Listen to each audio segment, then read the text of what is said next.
গভীর অন্ধকার রাত, শুধু চারদিকেই নয়, রাফিদের জীবনেও।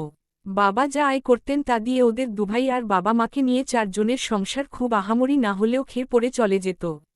বাবা একদিন অসুস্থ হয়ে পড়েন।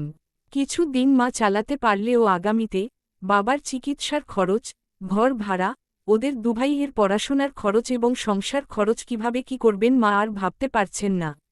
কিছু বলল আত্মীয় স্বজন আছে, কিন্তু মানুষের কাছে হাত পাততে মায়ের ইচ্ছা করছে না। রাফি ব্যাপারটা বুঝতে পারে, তার মনে পড়ে যায় বাবা যখন সুস্থ ছিলেন, তারা কত সুখে ছিল। অহরহ না হলেও মা মাঝে মাঝেই তাদের দুই ভাইয়ের জন্য ভালো খাবার রান্না করত। বিশেষ করে মায়ের হাতের ডিম ভুনা আর পোলাওটা কি অসাধারণ স্বাদ। সাথে সাথে তার মনে হলো আরে আমরা তো খাবার হোম ডেলিভারি দিতে পারি। সকালে সে মাকে বুঝিয়ে বলল, মা রান্না করে দিবে এবং সে হোম ডেলিভারি দিবে। এতে করে মায়ের পর্দাও ঠিক থাকবে আর তাদের মানুষের কাছে হাতও পাততে হবে না।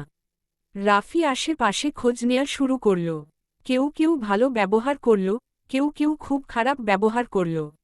সে মনে মনে বলল, এটা জীবনের একটি অংশ। সে একনিষ্ঠভাবে কাজ শুরু করে দিল।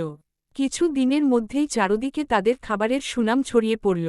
তাদের সংসারের অভাব কেটে গেল, আর কারো কাছে হাতও পাততে হল না।